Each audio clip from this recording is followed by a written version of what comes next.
Hello, welcome to Bob's Dungeon. My name is Bob, I'll be your host. There's a Klingon proverb that says that revenge is a dish that is best served cold. And in tabletop role-playing games, revenge is kind of a weird thing. Now, it can make for great stories, your characters setting out to get revenge on the big bad guy that sacked their village or what have you. It takes a weird turn, though, when in-game there are things that come up that causes one player to seek revenge on another player character. And that's when the whole revenge stuff gets a little bit tricky. Now, handled correctly, it can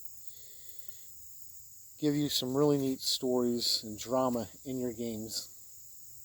Handled it incorrectly, it can really shut down your game and kill it for everybody. And that's unfortunate. It brings you to the question as well as PvP in your game, which is player versus player. And some people strictly forbid PvP in their games because it does tend to break down the game and co-opt the whole adventure and can do some horrible things to everybody's fun. Some people actually love PvP and fully endorse it and actually run campaigns that take place with the players just bashing the heck out of each other, which I don't see. But anyway, we're going to talk about some of those issues. Sometimes they can be beneficial to your game. If everybody's cool with them, they're all right. If not, sometimes it's really unavoidable.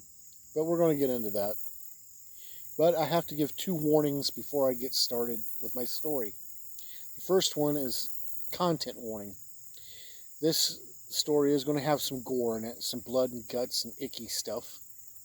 So if you have an aversion to that kind of thing, then you probably don't want to listen to this story. The second warning I have is a spoiler alert, and that the game that I was running is for the Lamentations of Flame Princess adventure, known as Blood in the Chocolate. So if you're planning on playing in that and don't want it spoiled for you, want it all to be a surprise, you probably don't want to listen to this video, because out of necessity, I'm going to have to give up a few spoilers for that game. I'm going to try not to, but it's going to happen a little bit. So I have warned you. So let's go ahead and get started. And anyway, two of my nieces learned that I had an adventure that was pretty much Charlie and the Chocolate Factory told as a horror story. And they absolutely had to play it. So my players in this game were myself as the game master, two of my nieces, and my brother. And we played Lamentations of the Flame Princess, which is a really cool game. And we made up our characters and got going. And where we got started was in the obscene serpent religion too, and in the hamlet known as Non-Spec. There's an inn there that sits on this crossroads that goes to all kinds of places, and it's a good place for you to rest while you're on the road and everything. So we got started there, and while they're in there, these two guys come in and they're looking for adventurers or mercenaries that they can hire to go do a job for them. And so the players were interested, and so they talked to the people and found out that they were now going to be in Blood in the Chocolate.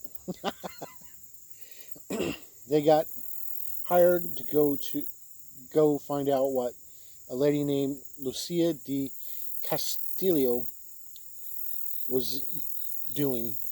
She was making these chocolate confections that no one else could replicate, and she was driving everybody out of business and everything, and they wanted to find out what her secrets were, and were hiring the characters for some good old-fashioned industrial espionage type stuff. And so they told them what they would pay them for any information they could bring back on recipes, ingredients, samples. Told them what they pay for all the different things and information that they could bring back. So the players went there and scoped out the place to find out what would be the best way of getting in.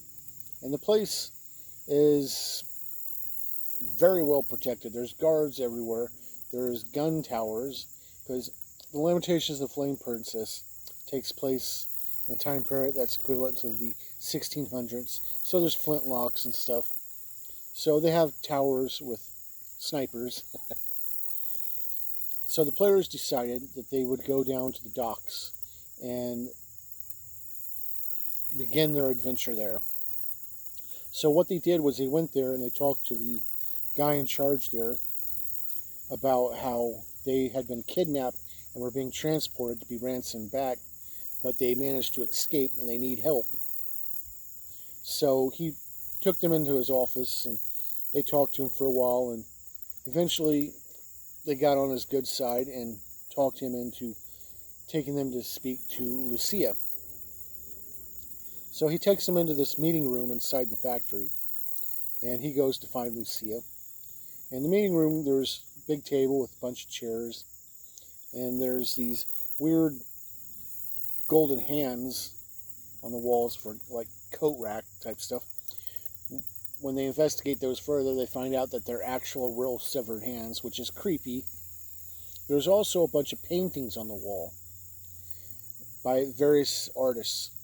And while my brother and my younger niece was talking about what their next move was going to be, my older niece goes over and starts checking out the paintings, thinking that maybe she can steal a couple and sell them off. Well, she touches one of them, and the paintings in this room are all trapped. And so she triggers a trap when she touches it.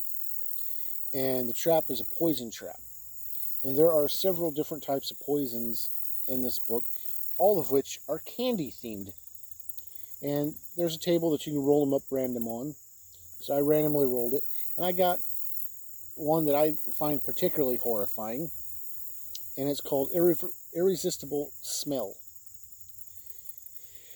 And what this poison does is it makes you smell delicious, completely irresistible.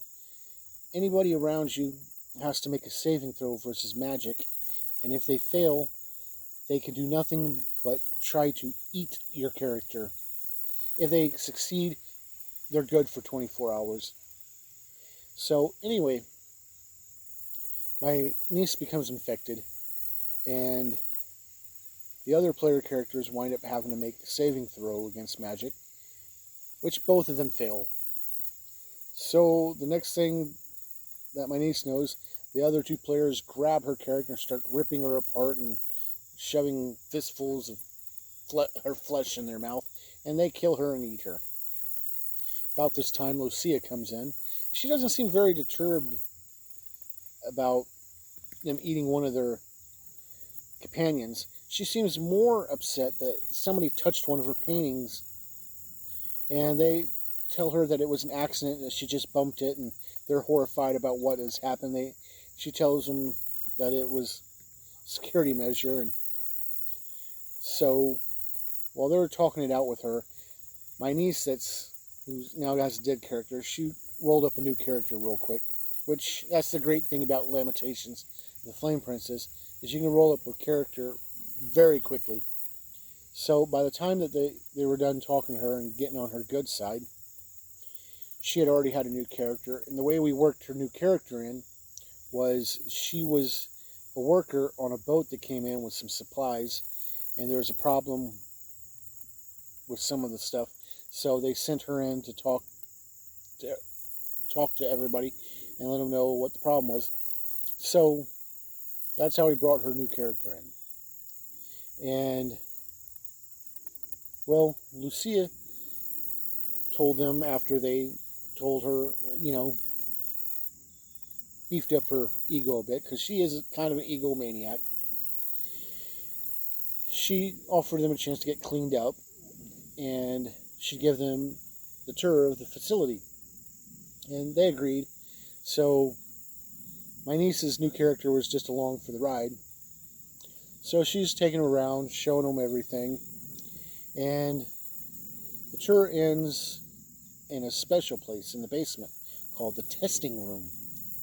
And it's a testing room along the lines of a torture dungeon. So at this point, she pulls guns on them and tells them to get into one of the cells, because even though she's had her ego stroked and stuff like that, she's very much evil and is not about to let them leave with any secrets. So they were like, well, there's 3 of us, we can take her, and they pull their swords to attack her. My older niece, with the newer character, she was standing behind the other 2, and she declares, I don't know these people. And she pulls her sword and attacks them from behind. And helped the big bad guy, Lucia, kill off the other players, my brother and my other niece. And after that, she joined up with Lucia, and they they were happy together. My brother and my other niece, they weren't very upset about it because they thought it was funny. Now, we were going to continue playing the game, and the next time we got together, and my niece was going to use her character, and everybody else was going to roll up new characters, and she was going to be sent out on a mission for Lucia. But when we got together, we wound up playing Dungeon Crawl Classics, because I had just read through that game, and everybody's wanting to try it. But we never came back to this, at least not yet. We plan to, though. And it was pretty fun. My niece was killed by the other player characters and then came back and got her revenge in the end. So, yeah, it all depends on how you look at it. On one hand, this kind of thing is considered bad because it's the players killing each other and kind of wrecks the game. But on the other hand, they weren't upset about it, and it actually told a pretty nifty story. So it all depends on your perspective. And that's my story of revenge. Done right, done wrong, I'm not sure. Let me know how you feel. But thank you for listening to my story, and hopefully you'll join me next time where we'll talk about something else. Bye.